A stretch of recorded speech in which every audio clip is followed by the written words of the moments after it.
I'm Dr. Chris Ho, a skin cancer physician in Brisbane, Australia. Here's something that still puzzles doctors and patients alike. How can we live under one of the strongest sun on earth and still be low in vitamin D? I see it every week. Outdoor workers, golfers, gardeners, people you'd expect to have high levels, yet their blood tests say otherwise. You've probably said it yourself or heard it in the clinic. Just get a little bit more sun. It sounds reasonable. But what if that simple advice doesn't actually work? What if, for many older Australians and for patients in California, Texas, or Southern Europe, the problem isn't sunlight at all, but the skin itself? That's the modern dilemma. The skin isn't a solar panel that you can turn up whenever you like. It's a small factory with a daily cap. After a short, non burning dose of UVB, it makes its batch of vitamin D and then shuts down. So, staying out longer, you don't make more vitamin D. You just make more DNA damage and photo aging. Even among clinicians, that factory limit is easy to forget. We see a low level and think, oh, more sun, without realizing that in older and already photo damaged skin, the machinery, the factory itself has slowed down considerably. By our 60s or 70s, the raw material in the skin, in the epidermis, 7 dehydrocholesterol, has fallen by around 75%. 75%. And chronically sun damaged skin performs even worse. So when we tell a 70-year-old Queenslander with actinic keratosis, actinic changes, to get out in the sun, we are asking the tired factory to produce more with broken parts. It just doesn't happen. That's why lifelong golfers and gardeners still return with low vitamin D. It's not behavior, it's biology as well. Now, add modern life. We spend most hours indoors and behind glass that blocks UVB. We drive, sit under artificial light. And when we go out, we cover up. Rightly so. In winter and in higher latitudes, like Northern Europe, UVB may be too weak to trigger any production at all. Even in sunny countries, deficiency is common. Then, the other half of the equation, diet. In Australia, unfortunately, our food supply has little vitamin D.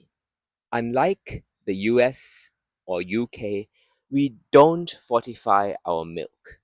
Natural sources like oily fish, eggs, and liver help, but rarely meet those daily needs.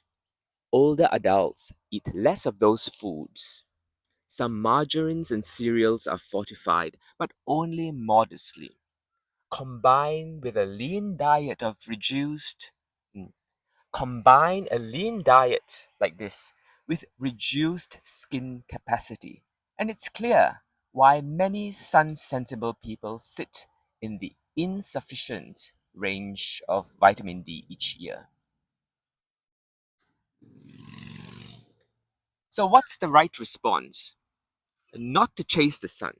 You can't reverse biological aging or photo damage with more UV. More sun adds risk: actinic keratosis, non-melanotic skin cancer, and melanoma. The safer fix is supplementation. Just about 800 to 1,000 international units a day for most adults. That's usually enough to restore and maintain sufficiency.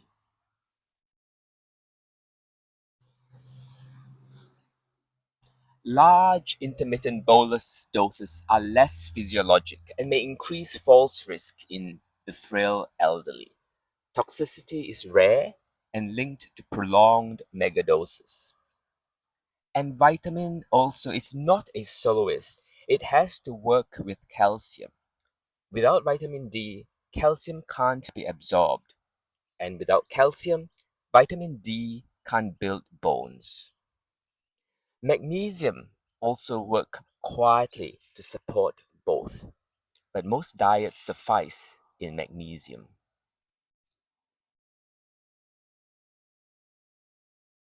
Then the extraskeletal claims: mood, immunity, cancer prevention. This is where belief often outruns evidence. You'll see headlines calling vitamin D the natural cure for cancer, but the data don't support it. Large trials like VITAL found no meaningful effect on cancer incidence, only a small drop in mortality.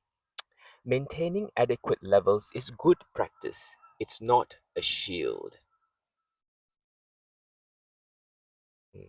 For a deeper look at the controversy, see my companion episode, Vitamin D, the Cure for Cancer Claim, Hype, Harm or Hidden Truths, and also the full background, the complete vitamin D video. Clinically, four principles to remember.